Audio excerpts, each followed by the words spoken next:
itong nandito sa napakalapit sa light is nag-yellowish siya. Nag-yellowish and very, I don't know, very unhealthy. Hello mga ka-plants at mga ka-cookies. Medyo matagal-tagal din tayong hindi nakapag-share dito sa ating YouTube channel. Kasi alam niyo na, masyadong busy sa lahat ng mga cheche boreche ang inyong ka-plant na si Kaliskis. But anyway, today, isi-share ko lang sa inyo itong isang napakagandang tanim ko.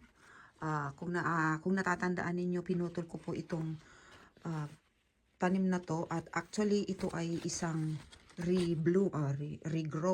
Okay? So, mas mataas na siya ulit sa akin. See, it's already higher than me again. And this is the new leaf coming out. Okay? So anyway, as I said, isa siyang regrowth. So ito yung pinakaunang putol natin. At ayan, tumubo na yan siya ulit. And it went all the way up in a matter of a year. So napakabilis niyang tumubo actually. Kasi actually, iniwan ko to sa labas. Doon siya sa labas nag-regrow. And inilipat ko lang siya ulit dito sa loob ng bahay noong nag-start ng maglamig. Ito naman ang kanyang top cut before. So kung nakita ninyo, andyan, nandito siya, medyo malayo siya sa source ng indoor light natin.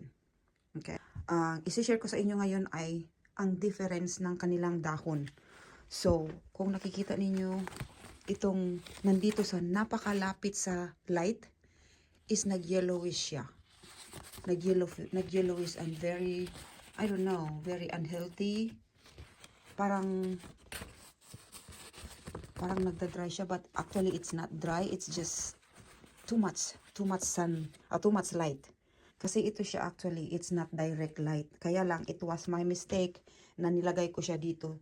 Sobrang lapit sa source of light.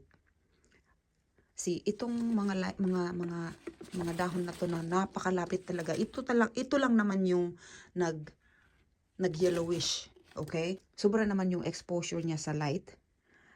And ito, kung makikita ninyo dito banda, konti na lang yung light na makukuha. Hindi gaya nito na, as you can see, direct talaga from this grow light hanggang doon. So yun ang pinaka-direct.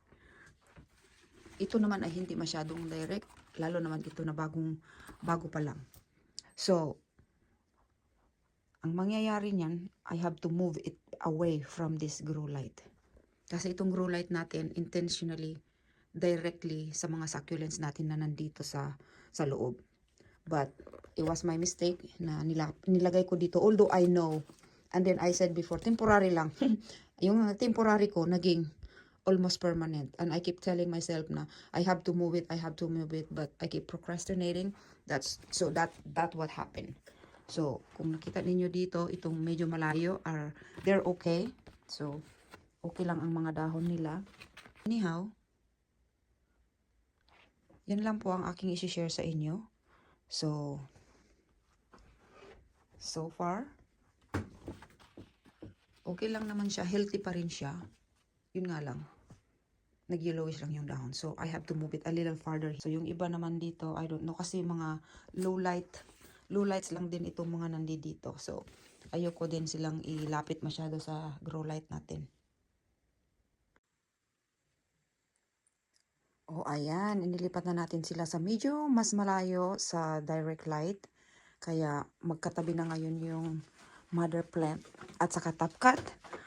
Medyo masikip kasi dito sa room na to mga kaliskis. Kaya ayan, medyo nag-overlap na yung kanilang mga dahon. Pero okay lang kasi maganda naman silang tingnan. Diba?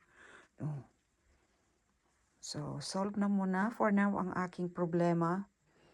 So, kapag gumanda na ang ating temperature or during springtime, tingnan natin kung ilalabas ko ba to or dito na lang muna sila sa loob. Para adjusted talaga sila dito sa loob. Anyway, very flexible naman ang ating Husibuno. Masyado siyang flexible. Either sa loob siya or sa labas, ay okay sila.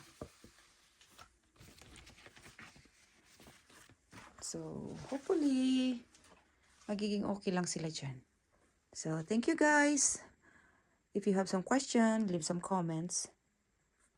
Bye.